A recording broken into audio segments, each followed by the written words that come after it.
It's your job, disability or not, to know what you bring to the table and sell that. That's your job. Welcome to the Blind Abilities TVI Toolbox. I'm Jeff Thompson. Because they don't have any experience with vision loss, so they're thinking to themselves, I don't know that I could do that if I couldn't see right. I'm not sure that they're going to be able to do that. That's what their inner monologue isn't about you. It's about what they think that you can't do and their bias. TVI Toolbox is a tool for teachers, for agencies, for clients to enhance the opportunities and the understanding of transition services. Professionals talking about the services that they provide. Teachers for the visually impaired talking about topics of transitioning from high school to college to the workplace. Students talking about their journeys, their successes, and some of the barricades and brick walls that were in their way, and solutions, tips, and tricks on how they got through it. We try to help them develop resumes right from the beginning. We would like somebody that even as young as 15, 16 to have a resume that they can continuously add to build on. It really puts in front of them a more realistic view of, okay, well, I can add this to my resume. I can do this because I can add that. This is going to bring value. It kind of gives them more of an ownership of their experience. That's Daisha Van Alstein. She's an employment program specialist at State Services for the Blind, working with clients, counselors, and employees to optimize the opportunities for successful employment. I always tell people, if you go into an interview and you're thinking that you're not the best candidate, you're probably not. On this episode of TVI Toolbox, we'll be talking about employment. We'll be hearing more from Daisha Van Alstein, and the success story today features Jeff Mihiletch with a BS degree in Business Administration, and Jessica Hodges with On the Horizon, where she brings you updates and events with a particular interest in the transition process with a blindness perspective. And the tool for Success Spotlight is Be My Eyes. It's an application that kind of speaks for itself. And now here's Employment Program Specialist Daisha Van Alstein. Daisha, welcome to Blind Abilities. Can you tell our listeners what your role is at State Services? Hi, Jeff. I am a program specialist on the employment team with State Services for the Blind. Tell us a little bit more about the employment team. The employment team works with various counselors and customers on anything from the very beginning, how to choose a job goal, all the way up to when it's time to close your case. Are you ready? Do you have everything you need? Do you need any additional training? We're there all along the way. Whereas a counselor looks at the entire situation, we look at everything from absolute employment. Daisha, for a transition student, what would their first meeting with the employment team be like? That can be at any type of stage. It depends on somebody who's done a lot of research on the various labor market information on their own. They might not meet with any of us until later. Someone who really needs some help and some direction with trying to figure out what they want to be and what that's going to look like and where the doors are going to open, they might meet with us right away. So at first they're working with State Services. Then when it comes to the point where they're thinking about employment, that's when they get handed off to the employment team? Well, preferably, they wouldn't just get handed off to our team. We would want to have some sort of connection with them from the beginning. I'll give you an example. College student, someone who knows that they're college bound, they know they want to go to college to get into a career. We'll look at them right before that happens and say, okay, you know, what is your job goal? What do you want to do? What are the various avenues to get there? We'll work on trying to figure out what's the most appropriate point from point A to point B for you with college in the middle there. And then while they're in college, a lot of times there'll be some check-ins. We'll check in with them. Hey, how's it going? Have you thought about an internship yet? Are you working during school? Do you need help finding something? You know, what can we do to assist you? We make connections for them, or sometimes we actually help them find part-time employment or find their internship. A lot of times we'll work with the schools to try to figure that out with them to kind of get them more independent and not depending on us. And then when they're getting ready to graduate, sometime before their last semester, we help them figure out, okay, now it's time to start looking. Because ideally, you want a job before you graduate. You want that job to be ready for you. Daisha, with the age of transition students, I imagine that a lot of them have not had too much job experience. Does the employment team have a component for people to learn about job interviews and filling out resumes?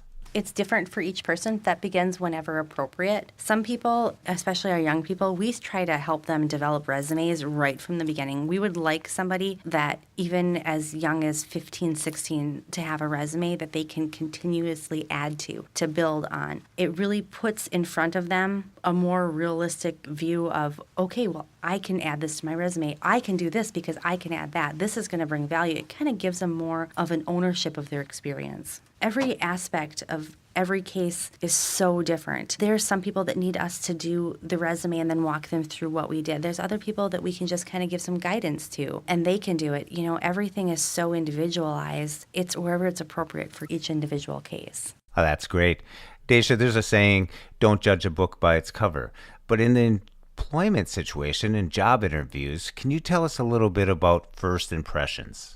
First impressions are really important, especially if you have a vision loss, because there's a really good chance that whoever you're meeting has never met someone with a vision loss before. There's no background there. They're going to base whatever experience they have with you and project that onto every other person that they ever meet in the future with a vision loss. Sure. When you meet somebody, especially if you're going in for an interview, you want to make sure that, first of all, you're nice to the receptionist. Because if you're rude to the receptionist, the person interviewing you is going to find out and you're not going to get that job. Just saying. The receptionist, that's the barrier there. Be nice to them. Second of all, once you do meet somebody and if you have to follow them, make sure that you're comfortable. Don't be afraid to ask for information. Left or right? Where's the room? Don't be afraid to ask for those kind of directions. With first impressions, you want to make sure that you are well put together. You want to make sure that you don't go into a business with saggy clothes, with dirty clothes. You want to make sure that your hair is, presentable, that you're not wearing baseball caps. You also want to make sure that you can speak clearly, concisely, have some confidence. That's going to be really important to an employer.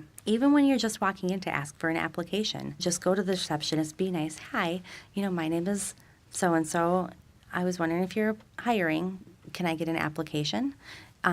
Even something as simple as that. That goes a long way. You also want to make sure that when you do talk to somebody, especially if it's an interview, you're going to get that. Tell me about yourself. You could even get that when you just meet an employer at a job fair or an internship fair. Tell me about yourself. You want to make sure, especially if you have more of a obvious disability, you want to make sure that you kind of address that in a way that makes it so that they're not thinking about that. They're thinking about your skills. A lot of people make the mistake of never saying anything, and then an employer, the whole time that they're talking, is thinking, well, because they don't have any experience with vision loss, so they're thinking to themselves, I don't know that I could do that if I couldn't see right. I'm not sure that they're going to be able to do that. That's what their inner monologue isn't about you. It's about what they think that you can't do and their bias. So it's up to you to make sure that you sell yourself, sell your skills, tell how you do things. Go into it with confidence. Know what your skills are ahead of time, know what you have to offer an employer, and just go into it that way. And this is not just with employers. This is also with your professors. Daisha, during an interview with a business owner, Susan Robinson, she said that she never hired a person because they had sight. She always hired a person because she felt they could best do the job that she needed to get done. Yes. It's all about the what can you do for me. Employers hire because they have a job that they have to get done. They don't hire because they want to feel good. They don't hire because they want to spend a bunch of money. They do it because they have a job and they have to get it done. So your job is to make sure that they know you can do that job. And not only that, but you bring stuff to the table so you're the person that can help them get that done. You're the best candidate. And this is why I always tell people, if you go into an interview and you're thinking that you're not the best candidate, you're probably not. If you're going into an interview, you can't even think of what you bring to offer to the table, the employer's not going to know. It's your job, disability or not, to know what you bring to the table and sell that. That's your job. Selling it. Selling it. And that's what it comes down to, selling yourself, letting the employer know that you have a set of abilities that will help their company succeed. Well, there's that sound. So let's turn it over to Jessica Hodges with On the Horizon.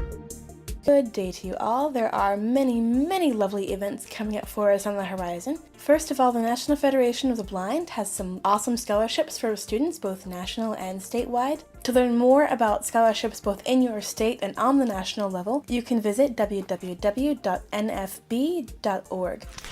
On the subject of college, Perkins has a program for college students where you live on their campus for 9 months and attend school close to them. It's a lovely way for college students to kind of get their feet underneath them and make sure that they are really, really ready, and it's a great way to get started with college. You can visit their website to find out more. The National Braille Press has a guide for those who are interested in Apple Watches called You and Your Apple Watch by Anna Dresner. You can find that on their website, nbp.org. Blind Incorporated, the well-renowned training center for the National Federation of Blind in Minnesota, has their summer programs coming up, and that means that they are looking for both students and counselors. For more information on those, you can go to their website, blindinc.org. For the prep counselor positions, they're looking for people from June 3rd to August 15th. For the style program, they're looking for people July 10th through August 15th. And for the buddy program, they're also looking for people from July 10th to August 15th. The prep is the young adult program, the style is the young adult program here in Minnesota, and the buddy program is the younger children. So if you would like to know any more about that, visit their website, blindinc.org. Minnesota has a lovely program for transition age students called the STP program. An extended school year program, the STP, or Summer Transition Program, is a program designed for students between 10th and 11th grade who are planning on working competitively and living independently. To get a brochure or have paperwork sent to your school, please contact Deb Peterson at dpeterson, Peterson, at 916schools.org. If you have any events that you would like included on the next Horizon, please email jessica.hodges, Hodges, at state.mn.us. Thank you for staying tuned, and please listen next time as we'll have more events on your Horizon. Well, thank you, Jessica Hodges. And for more information on all the events mentioned, check the show notes for the links. And now, on Tools for Success Spotlight, we bring you Be My Eyes. It's an application that hooks up your phone to a person that will see through your camera what you're looking at and describe it for you. It's a personal assistant. It's free from the App Store and on Android. So we're going to demonstrate the iOS device on Apple. Here's Be My Eyes. Hey Siri, open Be My Eyes. Be My Eyes. Call first available volunteer. Button. It's ready to go. With a single finger double tap, you're activated, you're ready to call. But let's swipe to the right. Single finger, swipe left to right. Settings. Button. Double tap, single finger. Settings. Heading. Now to the right. Done. Button. Profile. Heading. Personal details. Jeff Thompson. Button. Swipe to the right. Change email. Button. Password. Button. Languages. Heading. Primary language. English. Button. Other languages. Button. Send us feedback. Button. Frequently asked questions. Button. Terms and privacy policy. Button. Share Be My Eyes. Button. Rate Be My Eyes. Button. Connect with us. Heading. Facebook. Button. Twitter. Button. YouTube. Button. Instagram. Button. Version 2.0.10. So this just upgraded. And as you can see, you can share this. You can go follow them on Facebook, Twitter, and all the rest of the sorts there. But one important thing here is this. Send us feedback. Button. Send us feedback. This allows you to connect up right with the developers of the app in case you have an issue. You don't have to tweet it out on Twitter and complain and everything like that on Facebook. You can just go here and send it straight to the main office. There you go. So let's go back. I'm going to do a 4-finger single tap near the top of the screen. Settings. Heading. Swipe once to the right. Done. Button. Single finger double tap. Call first available volunteer. Button. All right. So at this point, if I do a single finger double tap, I'm getting online. So I better have something ready for them to do for this demonstration. I think it's coffee time. Call first available volunteer. Call first available volunteer. Using rear camera. Please wait. Finding the first available volunteer. And this is where the Be My Eyes app We are still trying to find the first available volunteer. searches for someone that speaks English, someone that's in my time zone. So it searches the world basically and tries to come up with someone that is best suited for answering my questions. Now this time varies. I've had people pick up in 12 seconds. I've had people pick up in 2 minutes. But typically it's around that 30-second mark. And for privacy reasons, I've changed the voice of the volunteer so it's not detectable. Connected. Hello there. Hi there. How are you doing? I'm alright. How about yourself? Good. I have a question. I have a Keurig machine here. This one. Yep. And when I push this down, it's supposed to give me a choice here for ounces. The light is hitting it in a way I can't read it. Okay, that's better. You have, it says it's at 10 ounce, and there's an arrow at the top and an arrow at the bottom. So down here? Up a little higher. Right there is where it says 10 ounce. Yeah, now it's at 8 ounce. You're pushing the down button. What do you want it to be? I want it at 8. Is that it? Okay. So then the other button's up here then. Well, no, that would be for increasing the amount. Okay. If you're ready, then you move your finger to the left. Okay. This is the spot to make it go. Let's see what happens. Really? There we go. Well, thank you very much. Thank you very much. Oh, you're very welcome. Have a good day. You too. End call. Button. Alert. Are you sure you want to disconnect? No. Yes. Yes. Button. And that was a very nice volunteer, and it wasn't Minnie Mouse, believe me. That voice was changed. And there we go. We got hot cocoa coming. All right, so after the experience is over, this is what we get. Review your experience. Heading. Thanks for your call. Please let us know if you had any problems during this call, be it either technical or personal. I experienced problems. Button. I had a good call. Button. And that's it. That's all there is to this free app. It's Be My Eyes in the App Store and Be My Eyes on Android in the Google Play Store. And in this success story, we bring you Jeff Mihiletch. Jeff has utilized the services of State Services for the Blind for many years. From elementary school, high school, college, and the workplace, Jeff has found success and is currently employed and invited us down to his South Minneapolis office to chat with us. So please welcome Jeff Mihiletch. We hope you enjoy. Welcome to Blind Abilities. I'm Jeff Thompson, and I'm downtown South Minneapolis with Jeff Mihiletch, and he is employed and has used State Services for the Blind before. How are you doing, Jeff? Good morning. I'm doing good.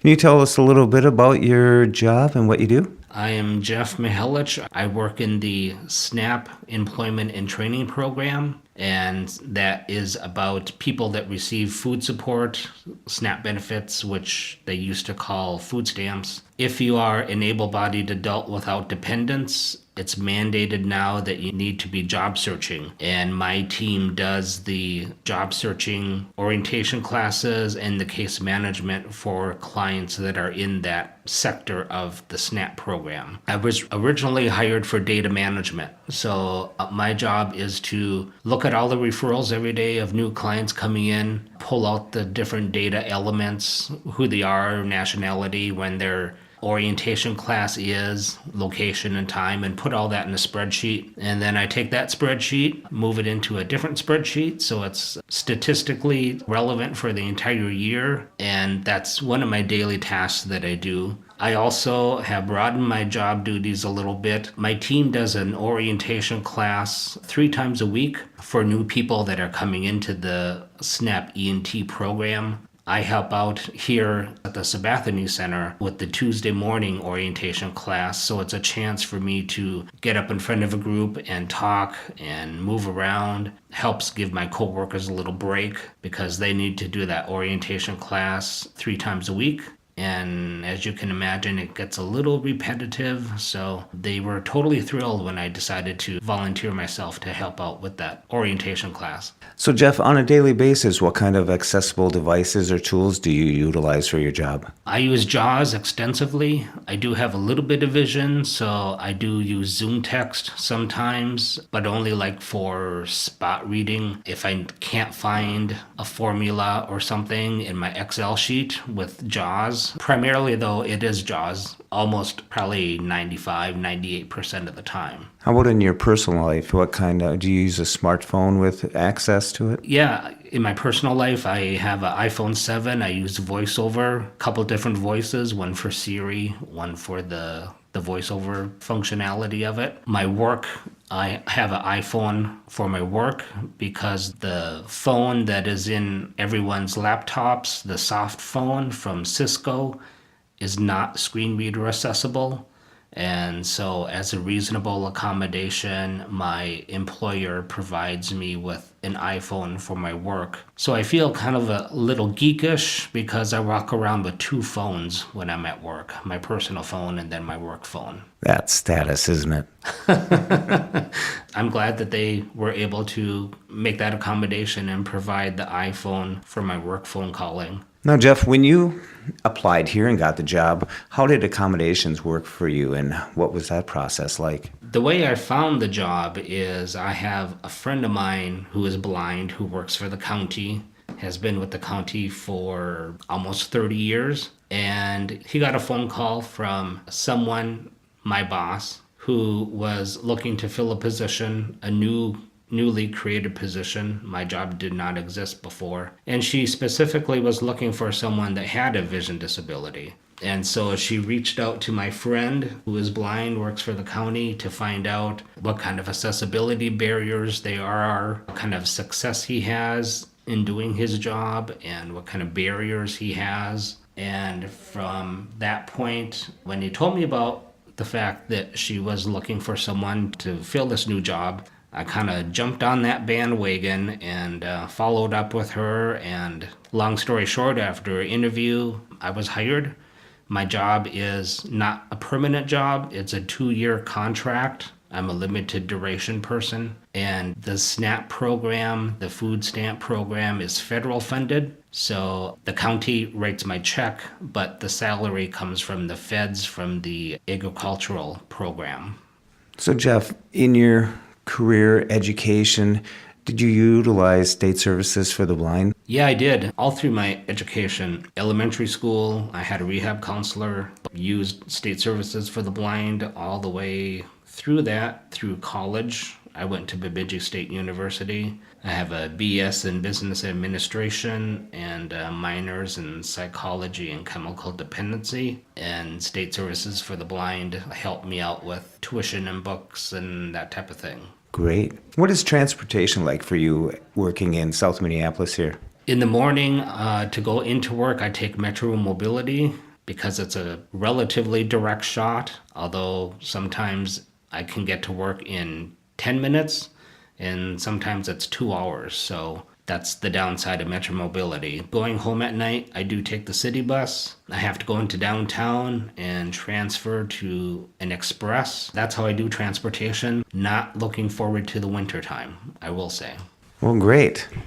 So, Jeff, being someone that has used state services, has transitioned from high school to college and to the workplace, what suggestions would you have for someone who is, in those shoes today looking towards their future? I would say if you are a Braille user or have potential to be a Braille user, but also use screen readers, I would really highly recommend still doing the Braille thing. You said you use JAWS and a PC. Now, in the workplace, there's always the debate, should people have a PC or a Mac? And I found out myself that most businesses are Microsoft-based. So what would you suggest for someone who's learning technology? The county uses PCs, HP brand actually. We just rolled out new laptops and we moved to Microsoft 2010 and Office 2016. I mean, it all depends upon the work environment, but in general, you are correct that most of the time it's PC based. Jeff, you want to talk about some of your past jobs?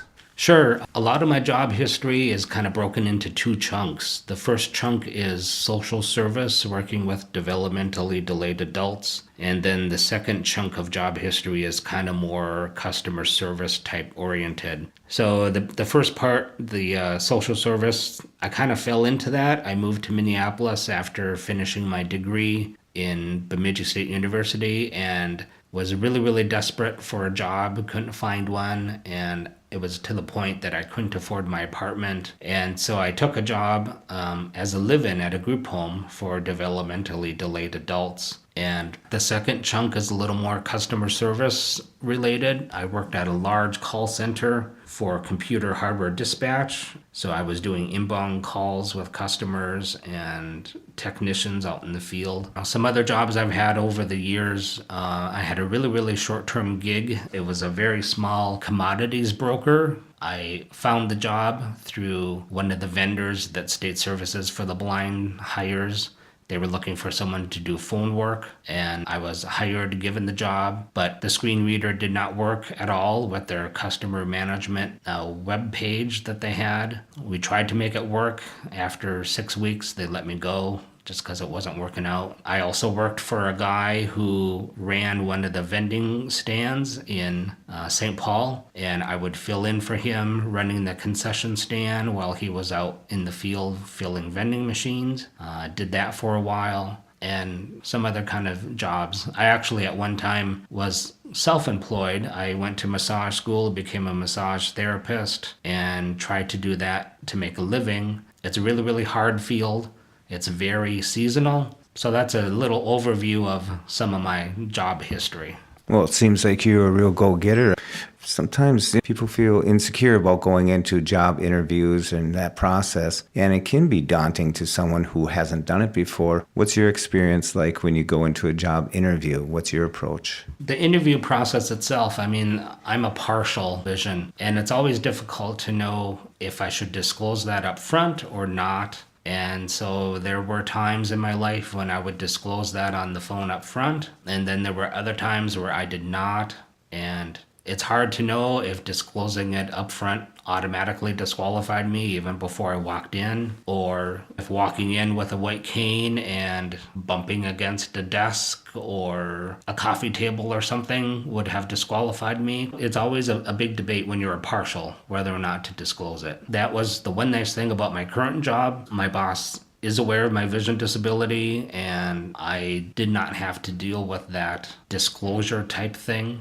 I had to educate my coworkers a little bit, and that's always a challenge, again, because I'm partial. I can see to navigate a little bit, but I can't figure out who people are until they say something. When you're a partial, it's hard for other people to get a grasp of what you can and can't see. Jeff, did you ever attend a training center?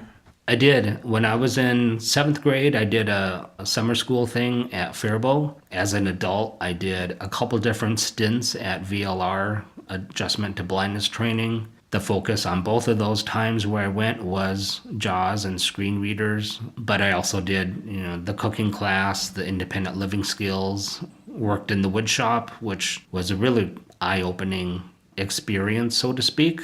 I've never used a table saw. I've never used, a router, all that kind of thing. And it was so cool to actually create something myself out of a chunk of wood and have the skill set to know how to do that. Yeah, I've been to VLR a couple times. They do really good stuff. I highly recommend them.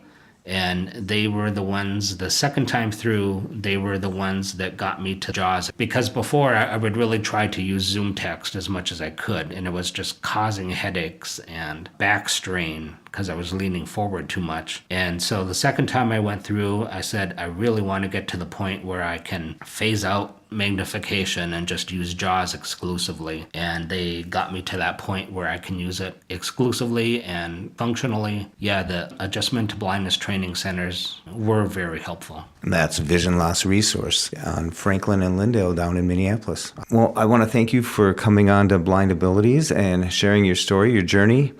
Thank you very much. You are welcome. Hopefully my perspective was useful and helpful for all of you young people out there, in the path of education and early job searching. Good luck to you, and I wish I would have had this technology when I was going to college. It would have made my college experience much easier, much less stressful, maybe a few less gray hairs. I don't think we can get around the gray hairs. We can blame it on whatever we want, but, well, thank you very much, Jeff. Thank you very much. It was a real pleasure talking to Jeff Mihiletch and learn about his transitional journey from high school to college to the workplace and his experiences from job to job. And you can find out more about state services for the blind and the services that they can offer you on the web at https://mn.gov/deed/SSB. And in other states, be sure to contact your state services and see what services they have for you. And be sure to check the show notes for the American Foundation of the Blind. They have a link to all the state services in all the states.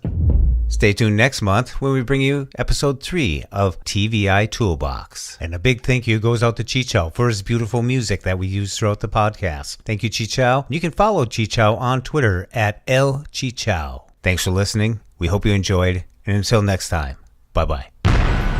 When we share what we see through each other's eyes, we can then begin to bridge the gap between the limited expectations and the reality of blind abilities. The realities of blind abilities. For more podcasts with a blindness perspective, check us out on the web at www.blindabilities.com, on Twitter at blindabilities. Download our app from the App Store, blindabilities, that's 2 words, or send us an email at info@blindabilities.com. Thanks for listening.